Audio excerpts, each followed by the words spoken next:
Et notre invité ce soir est le député européen Younous Omarjee. Bonsoir. Bonsoir. Alors on rappelle que vous êtes député européen de la France Insoumise. Vous avez combattu pour ce renouvellement de la flotte, c'est chose faite. On a également entendu votre réaction sur la lutte contre la pêche illégale.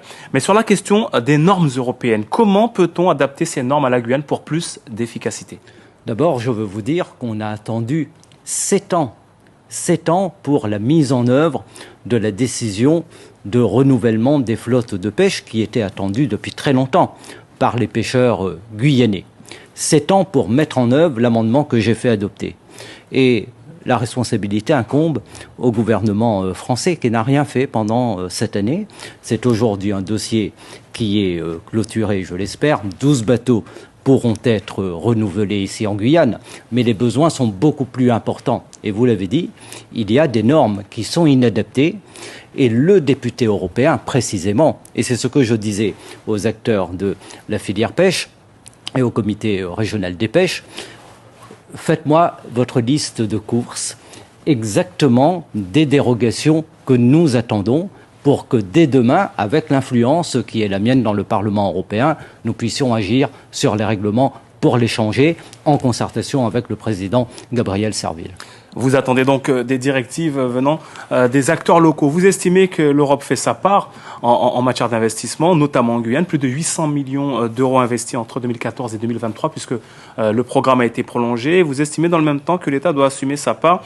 Alors, quelle action préconisez-vous pour plus de responsabilité ? Vous savez, la France, c'est la deuxième puissance Quand vous avez entendu le dire, mais économique de l'Union.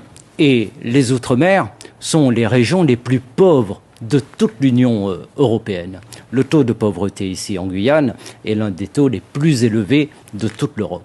Ce qui veut dire que les fonds européens, lorsqu'ils arrivent en Guyane, ils arrivent sur un territoire dévasté où l'État n'est pas au rendez-vous de ses obligations.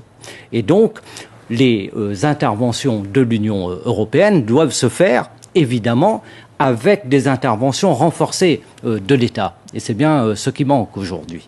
Alors, on voit que sur cette question, il y a encore beaucoup à dire et à faire. Vous êtes actuellement le seul ultramarin éligible pour ces élections européennes à venir. Comment expliquer un si faible nombre d'ultramarins sur les listes ? Est-ce que cela ne pose pas tout simplement pas la question de la représentativité ? Oui, bien sûr, la France Insoumise a fait le choix de me placer en deuxième position sur la liste conduite par Manon Aubry. Je crois que c'est historique, c'est la première fois que les Outre-mer sont à ce niveau dans une élection nationale. Mais nous devons nous interroger sur le choix des autres listes, des partis de gouvernement. Le Parti socialiste, pas un seul ultramarin en position éligible. De représentativité. Pareil chez les Républicains. Parce que les Outre-mer, aujourd'hui, ne sont plus au rang des priorités pour ces formations.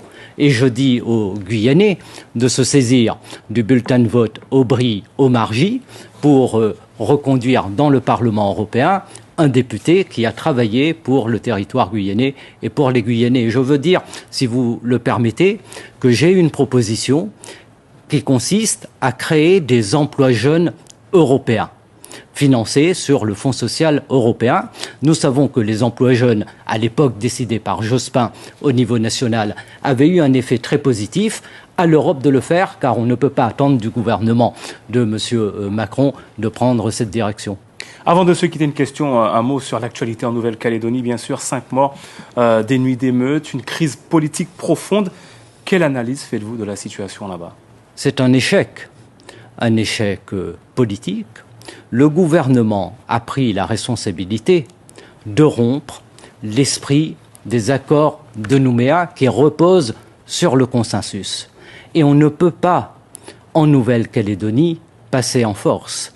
Et la répression va générer encore plus une spirale de violence. Donc il faut revenir à l'esprit de l'accord de Nouméa qui repose sur le respect du peuple kanak, le respect de son aspiration à être décolonisé et le respect également de décisions consensuelles. Et ce consensus rompu a créé cette situation et nous attendons tous à présent que le président de la République fasse les actes nécessaires qui puissent ramener le calme, mais surtout qui puissent offrir des perspectives politiques.